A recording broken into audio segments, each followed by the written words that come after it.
तो आज हमारा लेक्चर नंबर 7 है ऑर्गेनिक केमिस्ट्री का, और वही शीट जो हम लोग डिस्कशन कर रहे हैं जनरल ऑर्गेनिक केमिस्ट्री की, उसमें कुछ इंपॉर्टेंट चीजें मैं बताना चाहता था कि लास्ट क्लास में हम लोगों ने प्लस आई इफेक्ट और माइनस आई इफेक्ट के बारे में पढ़ा था। आपको थोड़ा बहुत ध्यान होगा प्लस आई इफेक्ट किसे कहते हैं और माइनस आई इफेक्ट किसे कहते हैं, ये मैंने आपको बताया हुआ है कि what is plus I effect and what is minus I effect. Plus I effect वहां एप्लीकेबल होता है जहां पर there is a tendency to donate electron, और माइनस आई इफेक्ट वहां काम करता है where there is a tendency to gain electron. यहां तक तो आपको कोई डाउट नहीं होना चाहिए। अब उसके एप्लीकेशन में हमने पढ़ा था कि किसी भी कंपाउंड की स्टेबिलिटी हम लोग कैसे निकाल सकते हैं, with the help of its either plus I effect और माइनस आई इफेक्ट को कंपेयर करके। अब जरा देखिए, ये चार कंपाउंड आपके सामने लिखे हुए हैं। पहले वाले को मैं नंबर 1 का नाम दे रहा हूं, दूसरे वाले को नंबर 2 का नाम दे रहा हूं, तीसरे वाले को नंबर 3 और चौथे वाले को नंबर 4। तो आपको बताना है कि इसमें ऑर्डर ऑफ एसिडिक स्ट्रेंथ का ऑर्डर किसमें ज्यादा होगा और किसमें कम होगा, ये आप लोगों को निकालना है। ये आपको निकालना है कि किसका एसिडिक स्ट्रेंथ ज्यादा, किसका acidic strength come. Got it? ये आपको निकालना है कि किसका एसिडिक स्ट्रेंथ ज्यादा है और किसका एसिडिक स्ट्रेंथ कम। मैं चाहता हूं कि पहले आप सॉल्व करें और फिर मैं इसको ये जानना चाहता हूं कि आप सीखे कि नहीं, मतलब उसका कॉन्सेप्ट सीखे कि उस पर्टिकुलर क्वेश्चन को सॉल्व कर लेने से क्या सारा क्वेश्चन सॉल्व हो जाएगा? नहीं, आपको ऐसा जानना है कि आप सारा क्वेश्चन सॉल्व करें, वो ना फिर बात बना। तो आपका एम होना चाहिए कि ऐसे कॉन्सेप्ट को सीखें कि मेरे से दुनिया का कोई भी सवाल पूछा जाए मैं उसको सॉल्व करूं। तो वो आपको टेंडेंसी रहना चाहिए कि मैं इसका सही आंसर देना is not important, the important is कि आप कैसे किसी सवाल को सही से आंसर दे पाएंगे, दैट इज मोर इंपॉर्टेंट। चलिए, अब ये वाली बात तो मैंने आपको समझा दिया था कि प्लस आई इफेक्ट मतलब जो electron they, minus I effect मतलब जो इलेक्ट्रॉन ले। इसका एक बहुत महत्वपूर्ण सा एप्लीकेशन है to find the stability of acid की स्टेबिलिटी को फाइंड करना। अब मैंने आपसे लास्ट क्लास में जरूर कहा होगा, एसिड हम ऐसे सब्सटेंस को बोलते हैं जो ज्यादा से ज्यादा मुझे H+ देता है। H+ कोई कब देगा, ये मुझे सोचना चाहिए कि H+ कोई कब देगा। H+ कोई तभी देगा जब, ध्यान से देखिएगा मैं क्या बता रहा हूं, कोई भी XYZ ग्रुप यहां पर लगा हुआ है, ये कार्बन है, इसके ऊपर डबल बॉन्ड हो, यहां ऑक्सीजन और यहां हाइड्रोजन, खास करके मैं सारे में क्या लगाया, कार्बोक्सिलिक एसिड लगाया, तो कार्बोक्सिलिक एसिड का ही एग्जांपल लेता हूं। ये H+ होके कब निकलेगा, जब इनके बीच का जो शेयर्ड पेयर ऑफ इलेक्ट्रॉन है वो ये ऑक्सीजन अपने पास रख ले, तभी ना ये H+ होके निकलेगा। अच्छा, ये H+ होके निकलने का मतलब ये shared pair of electron oxygen अपने पास रखे, ऑक्सीजन कब दिए हुए इलेक्ट्रॉन को अपने पास खींच लेगा। इन दोनों के बीच में शेयरिंग हुई थी ना, शेयरिंग की कहानी तो समझ आए होंगे कि कैसे शेयरिंग हुआ। तो उन्होंने कहा कि थोड़ी देर के लिए मेरा इलेक्ट्रॉन तुम रखो, थोड़ी देर के लिए मेरा इलेक्ट्रॉन तुम्हारे पास, तुम्हारा इलेक्ट्रॉन मेरे पास। तो ये जो इनके बीच में एग्रीमेंट हुआ, इसमें कब ऑक्सीजन को ऐसा लगेगा कि हम जो उसको इलेक्ट्रॉन दिए हुए हैं वो उससे हम क्या कर लें, छीन लें। जब उससे कोई उसका इलेक्ट्रॉन इधर से खींच रहा होगा, जब उससे कोई इधर का इलेक्ट्रॉन क्या कर रहा होगा, खींच रहा होगा, तो इसको सेंस ऑफ इनसिक्योरिटी आएगा कि इधर से मेरे से इलेक्ट्रॉन खींच रहा है, हट, इसको हम खींच के अपने पास ले लेते हैं क्योंकि मेरा इलेक्ट्रॉन को इधर से खींच रहा है।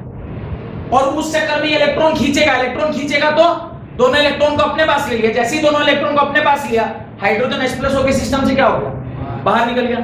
ये जो बात बोला समझ में आया? अब अगर मान लीजिए यहां पे कोई ऐसा ग्रुप लगा, ये X क्या है, X की दो प्रॉपर्टी हो सकती है, ये X दो ही हो सकता है, या तो ये इलेक्ट्रॉन विथड्रॉइंग ग्रुप हो सकता है या फिर ये इलेक्ट्रॉन डोनेटिंग ग्रुप हो सकता है।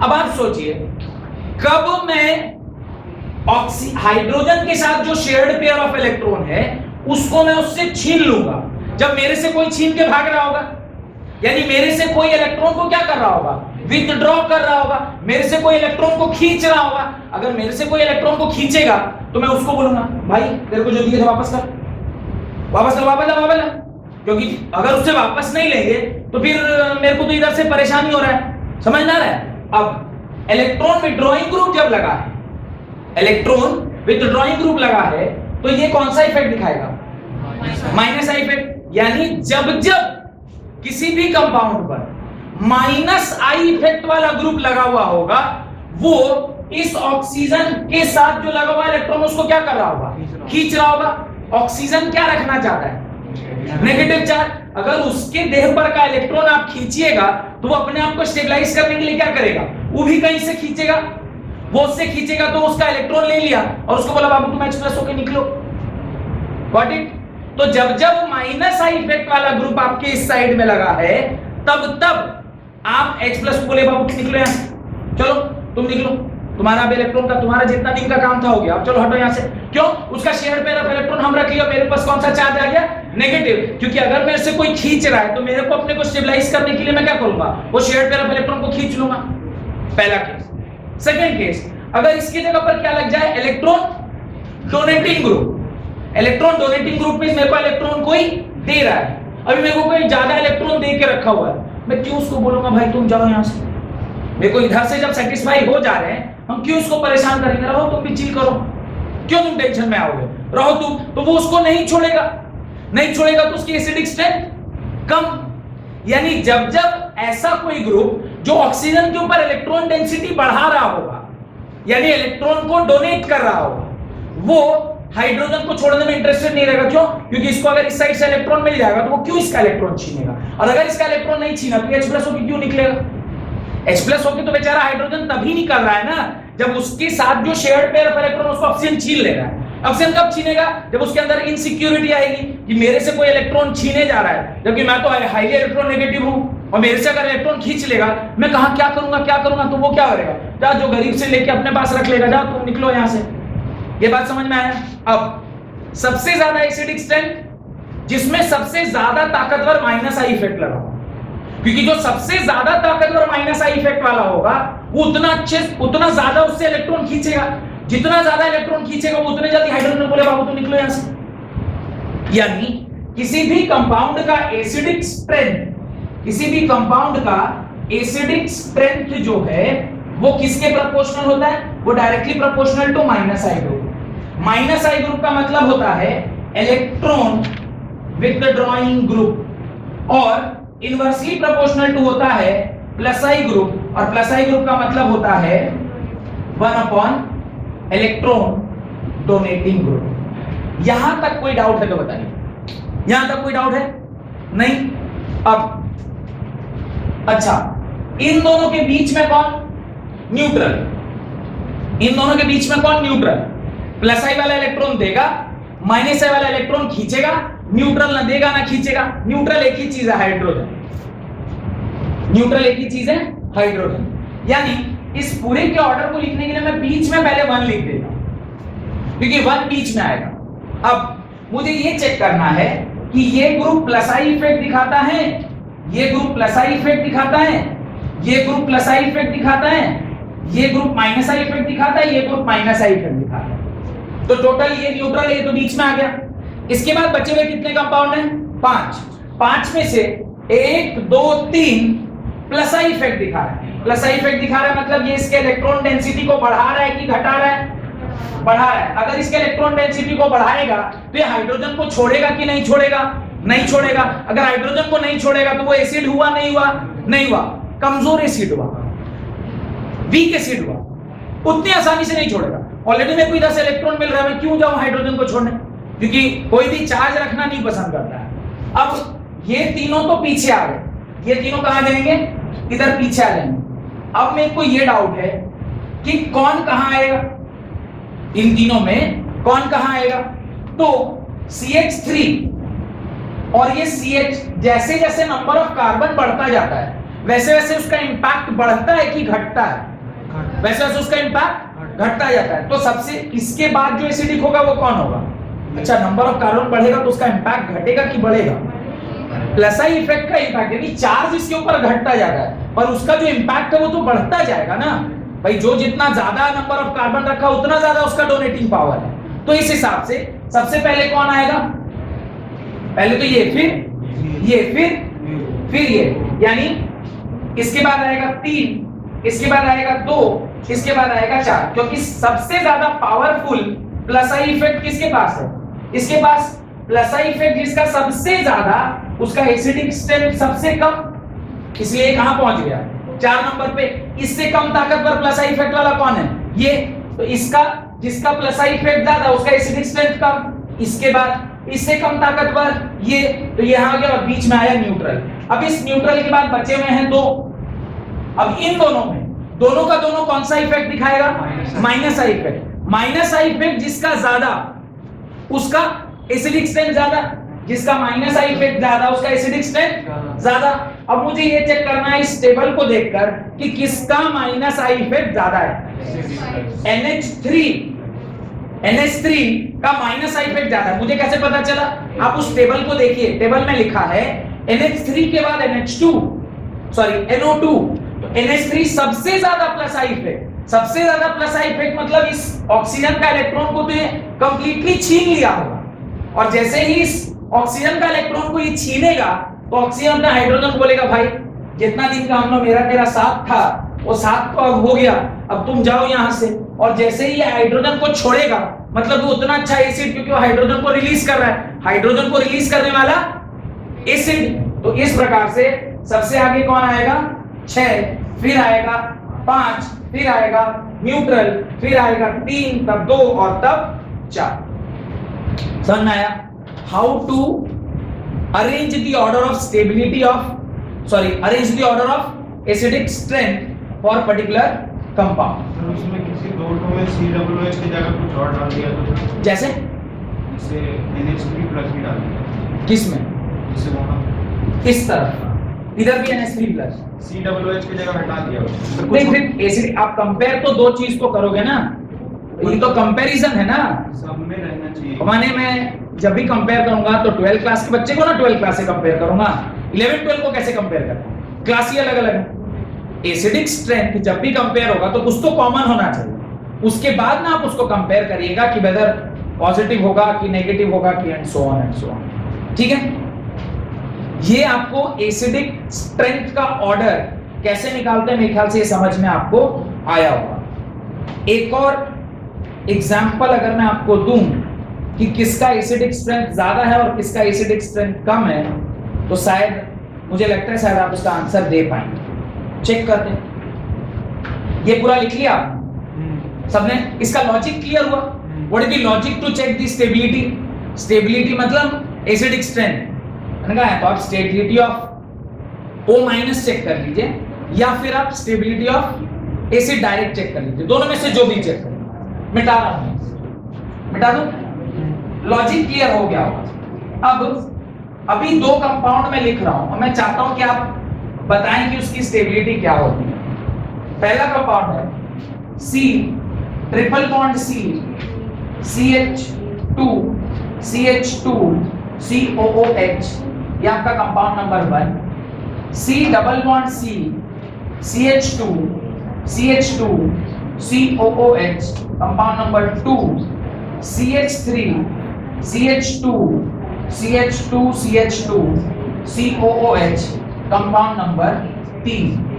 बताइए order of stability, explain the order of stability. Question clear है, एक में ट्रिपल बॉन्ड है, एक में डबल बॉन्ड है और एक में सिंगल बॉन्ड है। आपको ऑर्डर ऑफ स्टेबिलिटी निकालिए। इस पर्टिकुलर सवाल को सॉल्व करने के लिए बेसिक नॉलेज जो आपको चाहिए था वो यही था कि यहाँ पे क्या लगा हुआ है, ट्रिपल बॉन्ड, यहाँ लगा हुआ है डबल बॉन्ड और यहाँ लगा हुआ है सिंगल बॉन्ड। जब ट्रिपल बॉन्ड यानी इसका हाइब्रिडाइजेशन क्या है sp, इसका हाइब्रिडाइजेशन क्या है sp2, इसका हाइब्रिडाइजेशन क्या है sp3। जिसका s कैरेक्टर ज्यादा उसकी इलेक्ट्रोनेगेटिविटी ज्यादा, जिसकी इलेक्ट्रोनेगेटिविटी ज्यादा उसका माइनस आई इफेक्ट ज्यादा, और जिसकी माइनस आई इफेक्ट ज्यादा उसका एसिडिक स्ट्रेंथ ज्यादा।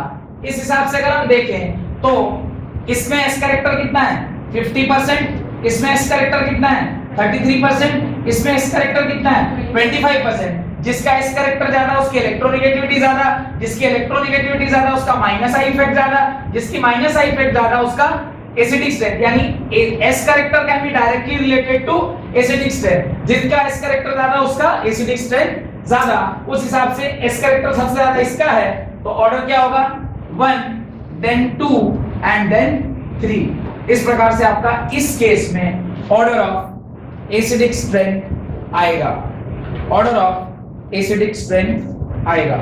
कोई दिक्कत? कोई दिक्कत? नो। एक और लास्ट सवाल करेंगे और उसके बाद फिर रेजोनेंस के पार्ट में हम लोग चले जाएंगे। एक और लास्ट सवाल, सबको समझ में आ गया होगा ये वाला सवाल, ठीक है? चलिए एक लास्ट सवाल और करते हैं एसिडिक स्ट्रेंथ के ऊपर and then I will move on to the next concept that is resonance effect या मेसोमेरिक इफेक्ट। चलिए लिखिए, क्वेश्चन लिखिए, राइट द क्वेश्चन।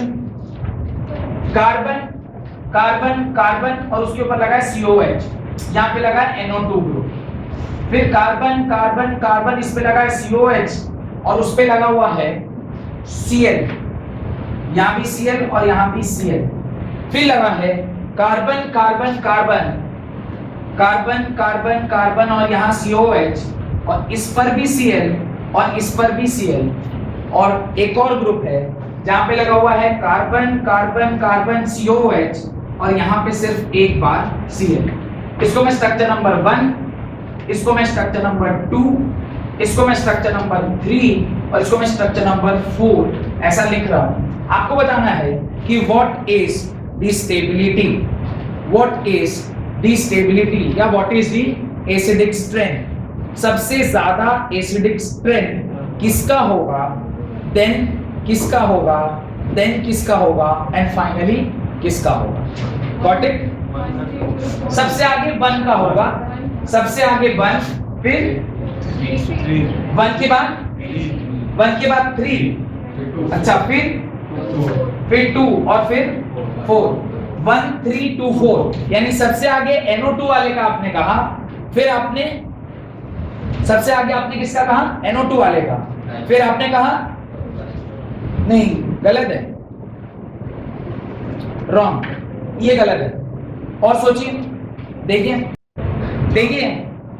आयुष ने बोला कि सर जब दो छोटे छोटे ग्रुप एक ही कार्बन पे लगे हैं तो उसका जो सिनर्जिक इफेक्ट है वो एक बड़े ग्रुप को छोटा बना देता है। क्लोरीन और NO2 में NO2 इज अ ज्यादा स्ट्रेंथ वाला minus I group and chlorine is a smaller strength वाला माइनस आई ग्रुप। लेकिन अगर एक ही कार्बन पे दो स्मॉलर ग्रुप लिखे हैं तो वो सिनर्जिक इफेक्ट दिखाता है। 1 + 1 2 नहीं, 1 + 1 11, वो 11 गुना काम करता है, दुगुना नहीं। तो इस हिसाब से सबसे ज्यादा एसिडिक जो है वो क्या होगा, ये। क्यों? क्योंकि इस पर एक ही कार्बन पे दो कौन से ग्रुप लगे हुए, माइनस आई इफेक्ट वाले ग्रुप लगे हुए। अब इसके बाद किसका नंबर आएगा, जो ताकत में उससे ज्यादा है। फिर इसके बाद इसका नंबर, क्योंकि एक ही कार्बन पे, इस कार्बन पे तो एक है और यहां पर भी एक है, इन दोनों में तो ये दोनों बराबर हो गया। इसके अलावा इसके पास एक और माइनस ग्रुप लगा हुआ था जो उससे एक कार्बन दूर था, तो इन दोनों में इसको आगे लिखा और फाइनली 4 नंबर को आपको लिखना पड़ा। लॉजिक क्लियर हुआ? NO2 का पोजीशन अगर चेंज हो, अगर NO2 यहां रहता, काफी ज्यादा क्लोज हो जाता, इधर हो जाता, तो फिर यही सबसे आगे होता। उसके बाद अगर इधर हो जाता तो फिर ये सब्जेक्ट टू वेरिफिकेशन एक्सपेरिमेंटल, फिर ये सब्जेक्ट टू वेरिफिकेशन होता, क्योंकि अब तीसरे नंबर पे है, ये दूसरे नंबर पे 2 लगा हुआ है, तो फिर अब देखना पड़ेगा कि किसका एक्चुअली क्या पीके वैल्यू कितना आता है, वो फिर आपको कैलकुलेट करना होगा एक्सपेरिमेंटली। तो एग्जाम में आपको ऐसा कुछ नहीं दिया जाएगा जहां पे आपको एक्सपेरिमेंटल वेरिफिकेशन की जरूरत पड़ेगी। जो भी होगा वो लॉजिकल होगा। बी में इधर एक और क्लोरीन लगा देंगे यहाँ पे तो ये तो ऐसे पहले ही आ गया, तो अभी ये तो आगे होगा ही। वहां पे जैसा बोले ना, अगर इसको यहाँ कर देते और यहाँ पे भी Cl डाल देंगे तो यहाँ तो 3 हो गए, तो ये फिर आगे बढ़ जाएगा, तो फिर ये उससे आगे बढ़ जाएगा। Got it? चलिए, रेजोनेंस के बारे में मैंने लास्ट क्लास में आपको बताया था, रेजोनेंस का क्या कंडीशन होता है जहां पे रेजोनेंस होता है, और मैंने एक कंपाउंड का रेजोनेटिंग स्ट्रक्चर पूरा आपको कंप्लीट करके दिखाया होगा। ये सब मैंने क्लास 11th में पढ़ाया हुआ है, ये कोई नई बात नहीं है। अगर और डिटेल में इसको आपको पढ़ना है तो जब मैं केमिकल बॉन्डिंग क्लास 11th में कंटिन्यू करूंगा उस टाइम पर आप मेरे लेक्चर्स को देख लीजिएगा, तो बहुत डिटेल में ये आपको समझ में आ जाएगा। अभी रेजोनेंस का 2 इफेक्ट होता है, कौन कौन सा? एक होता है माइनस आई इफेक्ट, एक होता है प्लस आई इफेक्ट। मैंने आपको बताया होगा माइनस आई इफेक्ट किसे कहते हैं। माइनस आई इफेक्ट उसे कहते हैं जहां पर जो इलेक्ट्रॉन है वो रिंग में डोनेट किया गया, और माइनस आई इफेक्ट किधर, जहां पे सिस्टम से इलेक्ट्रॉन आप क्या कर रहे हैं, खींच रहे हैं, छीन रहे हैं। मैंने आपको लास्ट क्लास में OH वाले का एग्जांपल या क्लोरीन वाले का एग्जांपल, किसी एक का एग्जांपल दिया होगा। अब देखिए मैं आज आपको OH का एग्जांपल दे रहा हूं। OH के ऊपर क्या होते हैं? 2 लोन पेयर। ये जैसे यहां आएगा ये यहां बनेगा और इसका जो अगला रेजोनेटिंग स्ट्रक्चर होगा वो क्या होगा, जरा ध्यान से देख के बताइए। यहां पे नेगेटिव चार्ज, यहां पे डबल बॉन्ड, यहां पे OH, इधर पॉजिटिव, यहां पे बॉन्ड और यहां पे बॉन्ड। अब ये बॉन्ड यहां आएगा, ये चार्ज यहां डेवलप होगा। इस प्रकार से जितने स्पीड में मैं रेजोनेटिंग स्ट्रक्चर बना रहा हूं, आप लोगों को भी इतने स्पीड में रेजोनेटिंग स्ट्रक्चर बनाने की आदत डाल लेनी चाहिए, क्योंकि रेजोनेटिंग स्ट्रक्चर अगर नहीं बनाना सीखे तो फिर आगे का कार्यक्रम आप लोग का क्या हो जाएगा, दिक्कत हो जाएगा। क्योंकि इस साल सिर्फ और सिर्फ आपको क्या करना है, रेजोनेंस करा के ही केमिकल रिएक्शंस को देखना है। तो अगर ये आप करने का स्पीड नहीं पकड़ पाए तो फिर कहानी दिक्कत है। और जब ये फाइनली स्ट्रक्चर बनेगा तो आप देख पा रहे होंगे कि ये जो आपका कंपाउंड है वो वापस से OH बन गया और जो पहला स्ट्रक्चर था वही दूसरा स्ट्रक्चर फॉर्म कर गया।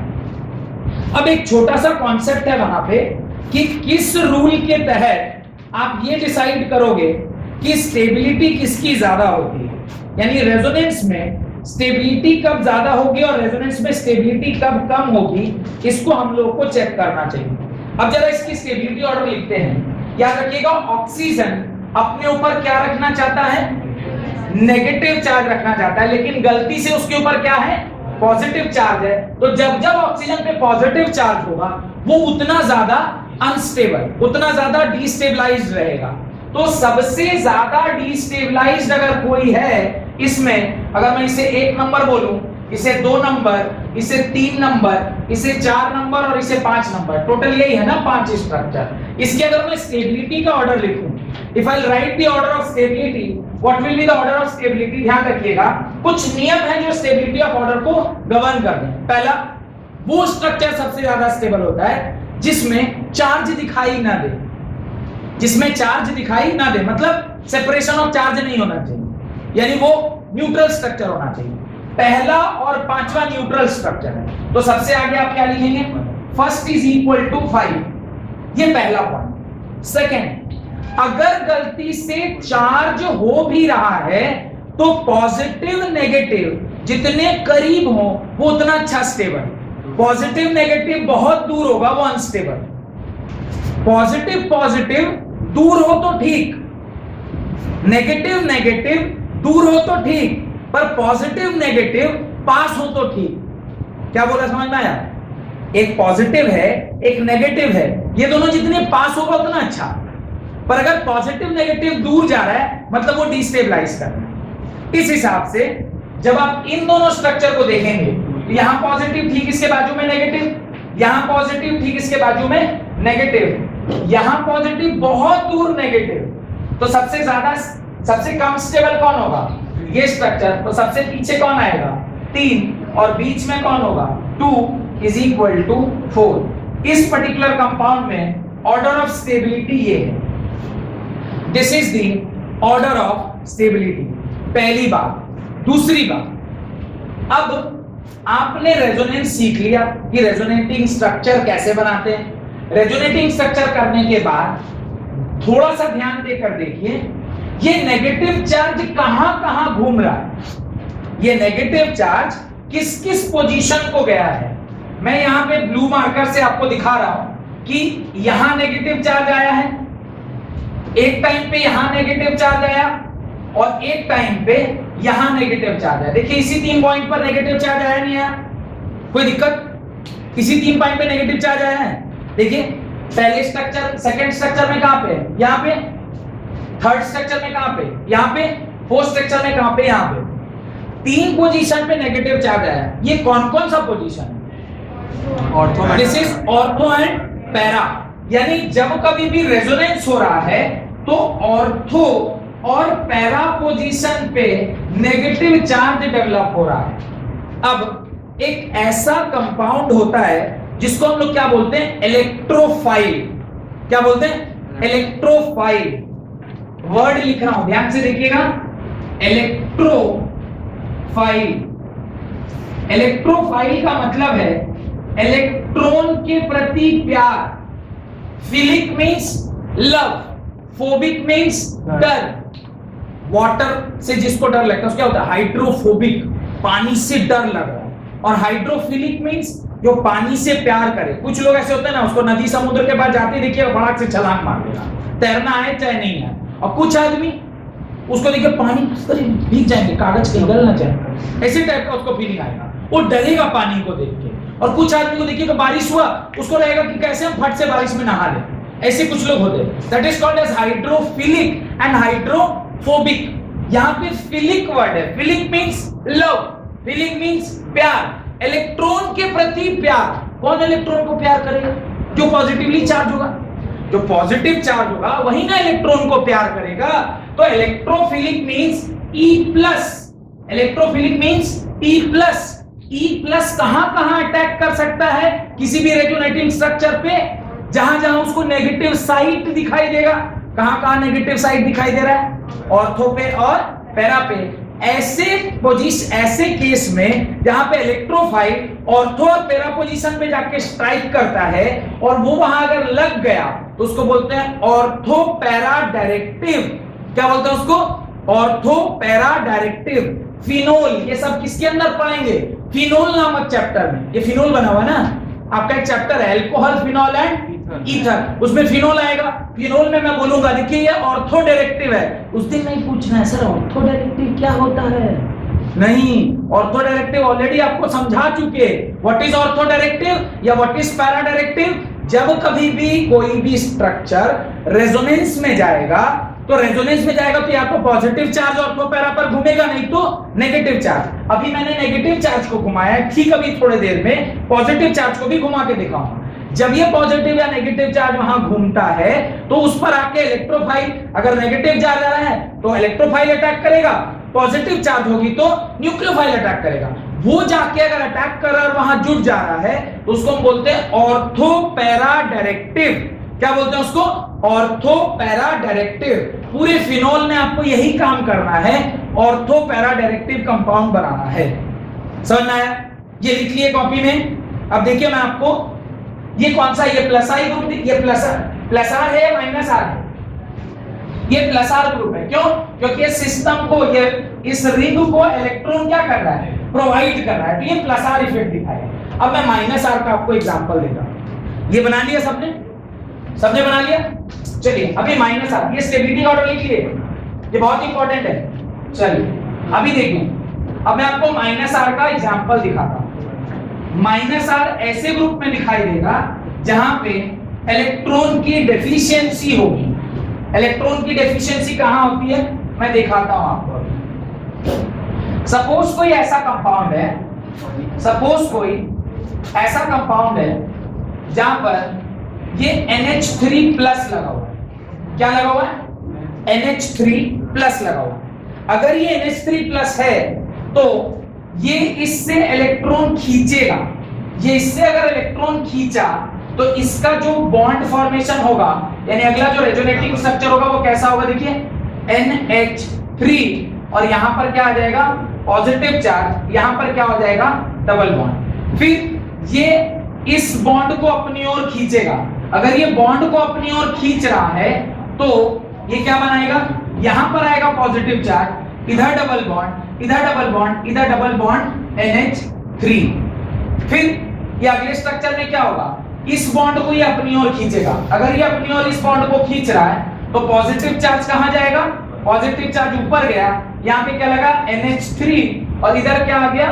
बॉन्ड और इधर पे बॉन्ड। और लास्टली ये बॉन्ड वापस इधर आ गया और ये स्ट्रक्चर आपका इस प्रकार से कंप्लीट हो जाएगा, जहां पर ये तीन जगह पे बॉन्ड हुआ, यहां पे NH3 और वापस से पॉजिटिव चार्ज इधर पहुंच गया। इस केस में जो स्टेबिलिटी की हम बात कर रहे हैं, ये तो सारे के सारे स्ट्रक्चर ही अनस्टेबल है। रीजन भी पॉजिटिव चार्ज है, लेकिन यहां पे नाइट्रोजन के ऊपर पॉजिटिव है और यहां पे कार्बन के ऊपर पॉजिटिव है।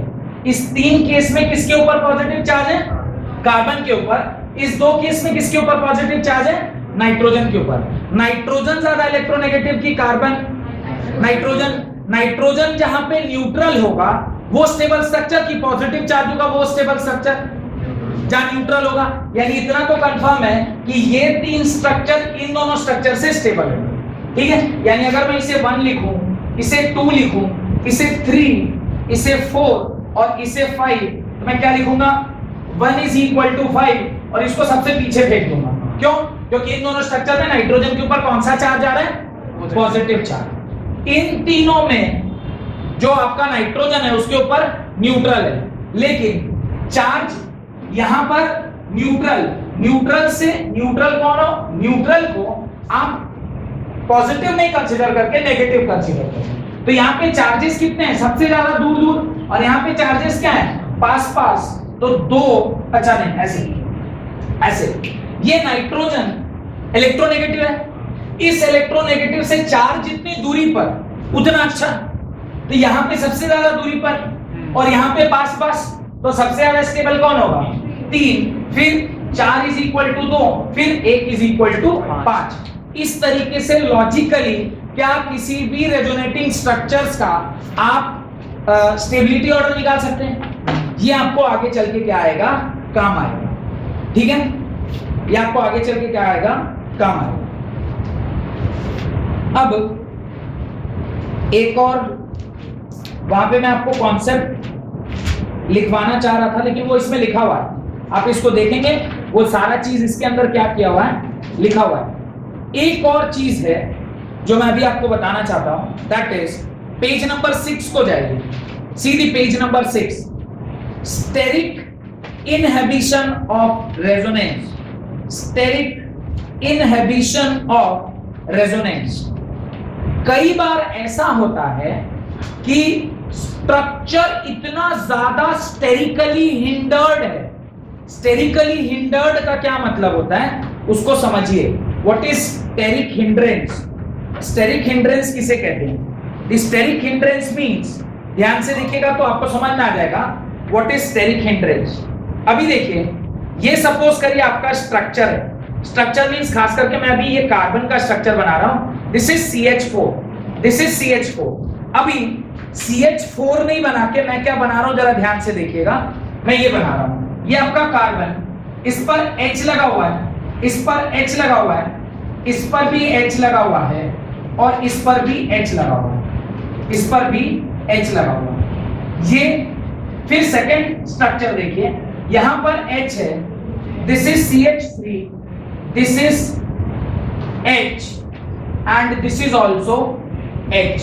ये second structure. Third structure, this is CH3, this is CH3, this is H and this is also H. Fourth structure, this is CH3, this is CH3, this is also CH3 and this is H. और final structure, यहां भी CH3, यहां भी CH3, यहां भी CH3 और यहां भी CH3। अब यहां से आपको दो कॉन्सेप्ट सिखा। पहला, what is steric hindrance, second what is the degree.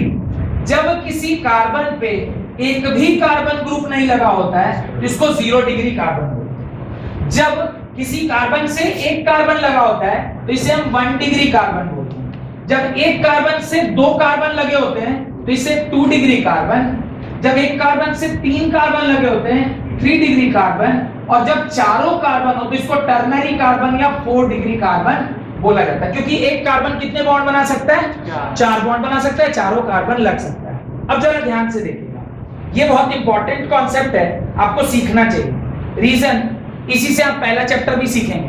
पहला चैप्टर मतलब हेलो एल्केन हेलो एरीन्स पे वापस से ये कॉन्सेप्ट काम में आएगा। अब ये आपका क्या स्ट्रक्चर है? these two are hydrogen, these two are in same plane, this is inside the plane and outside the plane। ये पहला स्ट्रक्चर है। चारों के चारों हाइड्रोजन है।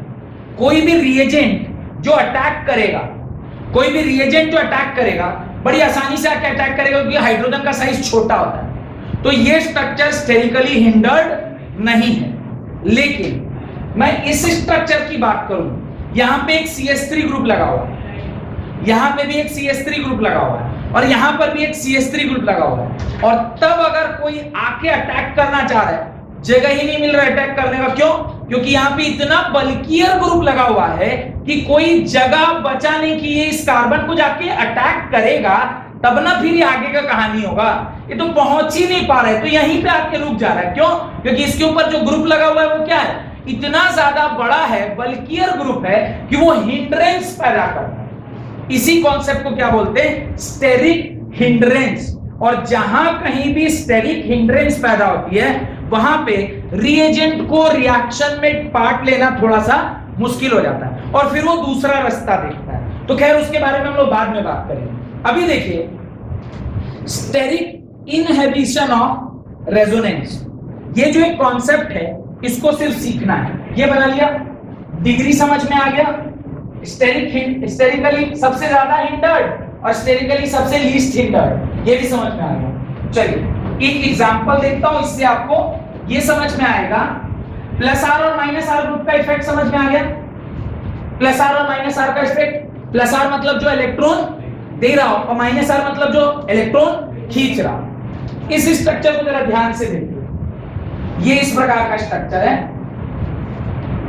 यहां पर लगा हुआ है, यहां पर लगा हुआ है N, इस पर लगा हुआ है N electron. This is CH3, this is CH3 और इस दोनों जगह पर क्या लगा हुआ है, NO2 और NO2। ध्यान से देखिएगा तो समझ में आएगा। ये जो कार्बन है इस पर इधर एक कार्बन, इधर एक कार्बन और उस दोनों कार्बन पे काफी बल्की ग्रुप NO2 ग्रुप लगा हुआ है और ये अपने आप में बहुत बल्की ग्रुप है।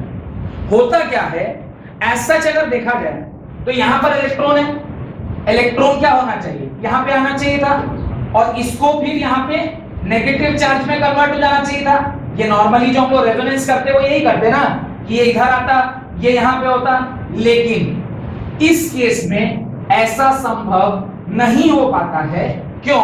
स्टेरिक हिंड्रेंस की वजह से ये जो NO2 ग्रुप है, ये जो NCO-CH3 ग्रुप है, ये जिस प्लेन में रहना चाहिए इसको, सपोज करिए स्ट्रक्चर देखिए, ये सपोज करिए ये जो है ना ये नाइट्रोजन है और इसके नीचे यहाँ कार्बन लगा हुआ है। अगर ये एक प्लेन में होंगे तो ये इलेक्ट्रॉन इधर आएगा और बाकी का कार्यक्रम चालू हो जाता है, लेकिन स्टेरिक हिंड्रेंस की वजह से इधर भी NO2 लगा हुआ है। ये जो नाइट्रोजन है यहाँ CH3 NO2 सब रगड़ा घर्षण कर रहा है उधर में, तो वो रगड़ा घर्षण से बचने के लिए क्या करेगा, अपने आप को ऐसे घुमा लेगा। क्या करेगा, अपने आप को ऐसे घुमा लेगा। यानी यहां पर अब NO2 है तो CH3 कहां आ गया, इधर आ गया। ये समझ में आ रहा है? नहीं समझ में आ रहा है, बताता हूं क्या हो रहा है। ये कुछ ऐसा है, ये कुछ ऐसा है, ये CH3 है और ये NO2 है, ये CH3 ये NO2। अच्छा अगर ऐसे ऐसे होंगे तो आपस में दोनों टकरा रहा होगा। अरे मैंने ना मार्कर बनाया है, लेकिन यहां पर क्या है, बल्कियर ग्रुप है, यहां पर भी क्या है, बल्कियर ग्रुप है, दोनों घिस घिस कर रहा होगा। ये क्या करता है, ये ऐसे हो जाता है। अब घिसाएगा, अब घिसाएगा, ये दोनों तो प्लेन के बाहर हो गया ना। ऐसे था तब तो ये ऊपर नीचे पैरेलल था ना, तो पैरेलल था तो यहां पर भी ये बल्कियर ग्रुप, यहां पर भी ये बल्कियर ग्रुप आपस में सब रगड़ा घसा कर रहा था। अभी ये ऊपर वाला क्या किया, आउट ऑफ प्लेन हो गया। आउट ऑफ प्लेन मतलब ये ऐसे होना चाहिए था, ऐसे हो गया, या इसको ऐसे समझिए, ऐसे हो गया। अभी ये CH3 कहां आ गया, इधर, और NO2 कहां है, इधर। दोनों लड़ेगा आपस में, नहीं लड़ेगा। लेकिन आउट ऑफ प्लेन जैसे ही हुआ तो जो रेजोनेंस के लिए लोन पेयर आ सकता था अब अवेलेबल नहीं है।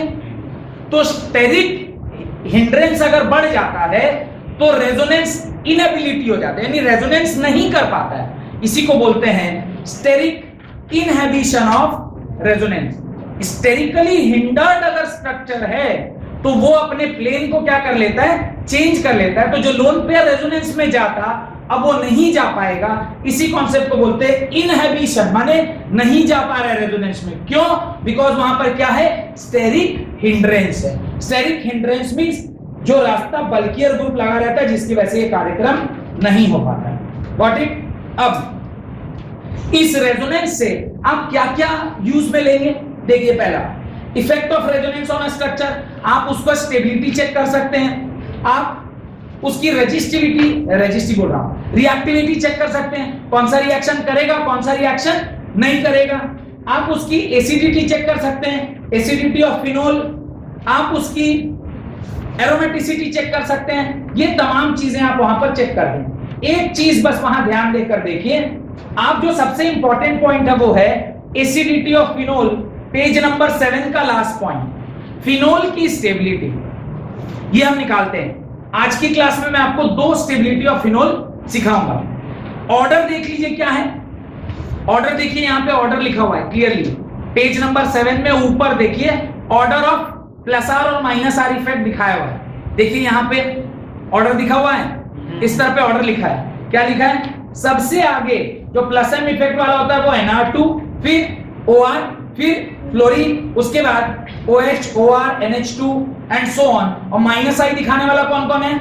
CHO, CO, CN, NO2 और SO3 है। ये कुछ एलिमेंट्स के नाम आपको दिए गए, सॉरी ग्रुप्स के नाम आपको दिए गए।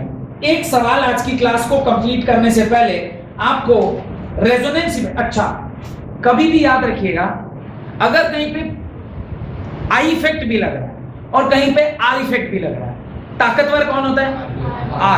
Are will get priority over, मैं ऑर्डर लिख देता हूं याद रखिएगा, प्लस आर सबसे आगे, फिर हाइपर कॉन्जुगेशन, फिर इंडक्टिव इफेक्ट। प्लस और माइनस को छोड़ दीजिए, वो तो डिपेंड करेगा ना कि किसके ऊपर। और इससे भी आ गया था मेसोमेरिक इफेक्ट, मेसोमेरिक इफेक्ट, तब रेजोनेंस इफेक्ट, तब हाइपर कॉन्जुगेशन और तब इंडक्टिव इफेक्ट। और जो इलेक्ट्रोमेरिक इफेक्ट है वो एक टेम्पररी इफेक्ट होता है, इलेक्ट्रोमेरिक इफेक्ट, जो कि ऑलमोस्ट ना के बराबर काम में आता है। तो सबसे आगे कौन? मेसोमेरिक या रेजोनेंस इफेक्ट, फिर हाइपर कॉन्जुगेशन, फिर इंडक्टिव और फिर इलेक्ट्रोमेरिक इफेक्ट। ये ऑर्डर याद रखिएगा स्टेबिलिटी निकालते वक्त। एक क्वेश्चन करिए और आज की क्लास फिर हम लोग समाप्त करते हैं। क्वेश्चन लिखिए, find the stability of the following phenols. Find the stability of the following phenols. Phenols की आपको क्या निकालनी है? स्टेबिलिटी या एसिडिक स्ट्रेंथ जो भी बोलिए वो आपको निकालना है। मैं मिटा रहा हूं इनको, ABCD करके लिखिएगा, 1 2 3 4 जो भी आपकी इच्छा लिखिए। ये आपका पहला स्ट्रक्चर, यहां लगा है फिनोल। अच्छा ध्यान रखिएगा, मैं ऐसे बनाता हूं, आप ऐसे भी बना सकते हैं, कोई फर्क नहीं पड़ता। मैंने आपको बताया, मेरी आदत हो गई ऐसे बनाने की, इसलिए ऐसा बना रहा हूं। यहां पे लगा है NO2 ग्रुप, यहां पे लगा है NO2 ग्रुप, सॉरी यहां पे लगा है NO2 ग्रुप। सेकेंड स्ट्रक्चर, ये यहां पे लगा है CH3 ग्रुप। थर्ड, ये फिनोल, यहां पे लगा है CH_D2,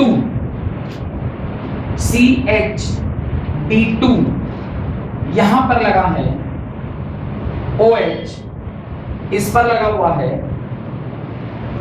N, इस पर लगा हुआ है NNE3 यानी NCH3 होल थ्राइस प्लस, और लास्ट में एक और ग्रुप है जिसका नाम है क्लोरीन। यहां पर क्या लगा हुआ है? क्लोरीन लगा हुआ है। यहां पे क्या लगा है? क्लोरीन लगा है। आपको बताना है इसमें order of acidic strength, order of acidic strength, इसके अंदर ऑर्डर ऑफ एसिडिक स्ट्रेंथ आपको निकालना है। ठीक है, काफी आसान सा सवाल दिया है, बहुत टफ सवाल नहीं है। ऑर्डर सिर्फ यही याद रखना है कि किस प्रकार से आप क्वेश्चन को सॉल्व करेंगे। इस सवाल को सॉल्व करने के लिए 2 बहुत इंपॉर्टेंट चीजें आपको पता होनी चाहिए। एक तो ऑर्डर, दूसरा कि ये पोजीशन क्या, is it ortho para position और मेटा पोजीशन। पोजीशन क्या है? मेटा है।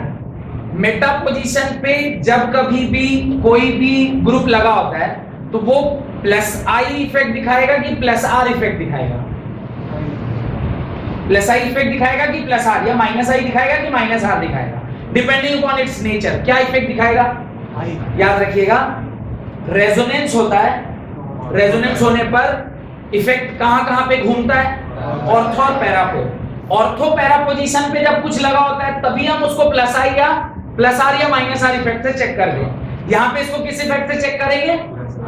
प्लस आई और माइनस आई से। अगर यही ग्रुप ऑर्थो पे लगा होता तो फिर इसका कौन सा इफेक्ट चेक करते? प्लस आर और माइनस आर इफेक्टेड करते हैं। ये एक इंपॉर्टेंट चीज पहली जो आपको समझ में आनी चाहिए। ठीक, अब दूसरी चीज जो इसमें समझ में आनी चाहिए कि अब क्या करना है, सीधे प्लस आई और माइनस आई। तो अभी यहां पर जो ऑर्डर दिया इससे क्वेश्चन नहीं बनेगा, इसका क्वेश्चन का आंसर कहां से आएगा, पीछे वाला ऑर्डर से। और पीछे वाले ऑर्डर से जब आप इसको आंसर करेंगे, मैं डायरेक्टली आंसर लिख देता हूं 4 1 5 2 3 4 1 5 2 3। कोई रॉकेट साइंस नहीं है, क्योंकि सीधे सीधे आप उसमें ऑर्डर देखते, आंसर लिख देते। जो लफड़ा फंसा हुआ है वो सिर्फ एक ही लफड़ा फंसा है, क्या बोलिए, पेपर में इन दोनों में लफड़ा है, बाकी तो और कोई लफड़ा नहीं है, यही दोनों लफड़ा है ना। ये तो सबसे आगे, ये तो सबसे आगे NR3+ सबसे आगे, NO2 उसके बाद, फिर Cl। तो ये तीनों का तो लफड़ा ही नहीं, क्योंकि ये तीनों कौन सा ग्रुप है, ये कौन सा ग्रुप है, दिस इज -I+I, ये -I, वेरी स्ट्रॉन्ग -I। तो ये तो सबसे एक नंबर में आएगा, फिर उसके बाद ये आएगा, तो ये 2 नंबर में आया, फिर ये 3 नंबर पे आया। अब इन दोनों में ये CH3 है, एक कंपाउंड होता है ये H CH3, दिस इज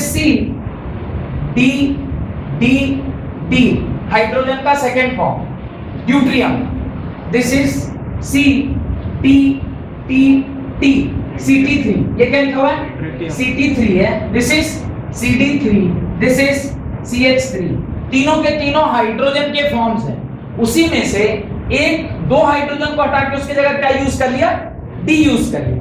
अगर मैं आपको ये बता दूं कि सबसे ज्यादा प्लस आई इफेक्ट किसका होता है, इसका होता है, फिर इसका होता है, लास्टली इसका होता है, तब मेरे ख्याल से आप ऑर्डर दे पाते कि इन दोनों में ज्यादा प्लस आई इफेक्ट किसका होगा, ज्यादा प्लस आई इफेक्ट किसका होगा, इसका, और फिर प्लस आई इफेक्ट किसका होगा, इसका। जिसका प्लस आई इफेक्ट ज्यादा वो सबसे लास्ट में आएगा, इसलिए 3 नंबर यहां है और 2 नंबर यहां। समझ में आया, ये समझ में आया। ये ऑर्डर याद रखिएगा, tritium has greatest plus I effect, then deuterium and then hydrogen. 3 isotopes of hydrogen are protium, deuterium, tritium. 2019 का IIT JEE का सवाल है, what are the 3 isotopes of hydrogen। Option दिया गया था हाइड्रोजन, ड्यूटियम, ट्रीटियम। अधिकांश बच्चों ने यह आंसर मार दिया। ऑप्शन सही क्या होगा, protium, deuterium and tritium. Hydrogen को प्रोटॉन भी बोलते हैं ना। तो इस हिसाब से ये इसका ऑर्डर है। यहां पे याद रखना है, जो सीखने वाली बात ये थी कि चूंकि ये ऑर्थो पैरा डायरेक्टिव नहीं था, तो इसकी स्टेबिलिटी आपने किससे निकाली, -I इफेक्ट या +I इफेक्ट से। अगर ये ऑर्थो पैरा डायरेक्टिव होता तो फिर किससे निकालते, +R या -R से। सेकेंड चीज, जब आप इसके ठीक बाजू में देखते तो ऑर्थो, और इससे दूर देखते तो पैरा, तो फिर उसके अंदर भी थोड़ा सा ट्रिक है। क्या ट्रिक है, OH की स्टेबिलिटी, जो +I इलेक्ट्रॉन देने वाला अगर पास लगा हुआ होगा, इलेक्ट्रॉन इसके ठीक बाजू में कोई इलेक्ट्रॉन देने वाला लगा हुआ है, तो इसको नहीं छोड़ेगा। हाइड्रोजन को छोड़ना ही ना स्टेबिलिटी थी। तो अगर यहां पर कोई लगा हुआ है जो कि इलेक्ट्रॉन क्या कर रहा है, दे रहा है, ये हाइड्रोजन को नहीं छोड़ेगा। लेकिन अगर ठीक बगल में लग के कोई अगर हाइड्रोजन को खींच रहा है तो क्या करेगा, जल्दी से दे देगा। यानी पोजीशन का भी वहां पे इंपॉर्टेंस है। ये बात समझ में आया जो अभी मैं बोल रहा हूं। लास्ट पॉइंट है, हड़बड़ा के नहीं इसको पार करना है, बहुत इंपॉर्टेंट है। क्या बोल रहा हूं समझिए, ये समझ में आ गया। अब देखिए मैं क्या बोल रहा हूं, देखिए मैं ये बोल रहा हूं, ये सपोज करिए आपका फिनोल है, दिस इज योर फिनोल।